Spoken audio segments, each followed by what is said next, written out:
Καλημέρα βέλε και βέλε μου, σήμερα είμαστε σχολείο! Παιδιά, δεν έχει κανέναν ούτε καθαρίστρια. Είμαι με ζακέτα. Φίλε, ψόφος. Δεν έχω πολλά. Αλλά εντάξει, πελάρα.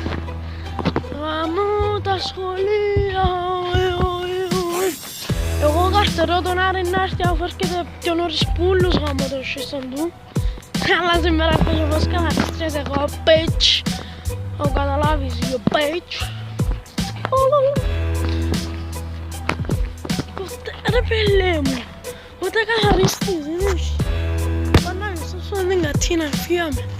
Δηλαδή όταν εγώ με καμιά ταράτσα να κάνουμε το παρκούρ που να κάνουμε με ο Νάνο. Α, το παθηκό μου πονώ, τα είναι πιασμένος.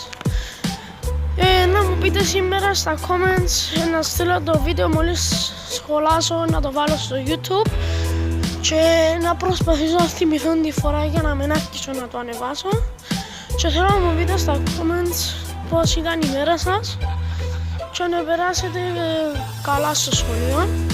Εγώ προσωπικά υπενθύμησα το, όχι ιστορίες και μαλακίες, ενώ ούτε ελληνικά, ενώ φάση να στίγμα ένα, στίγμα ένα, στίγμα ένα, ατσο. Ναι, και ας επενθύμησα στους φίλους μου. Επενθύμησα να με δέρει νεφέρει παράξενο πράγμα, αλλά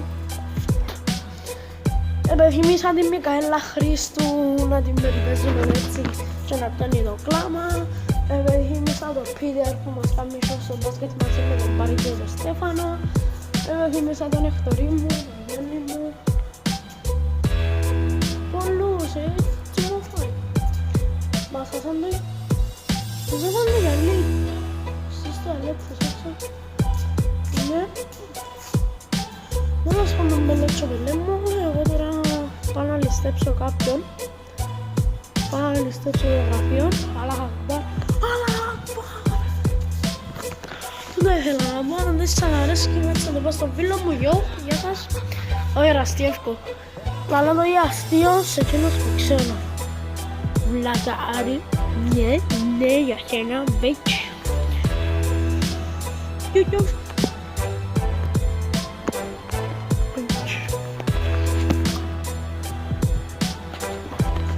Άντε ρε βλάκα Άρη και βλάκα Πέτρο. Που είσαστε βλάκα, bitch.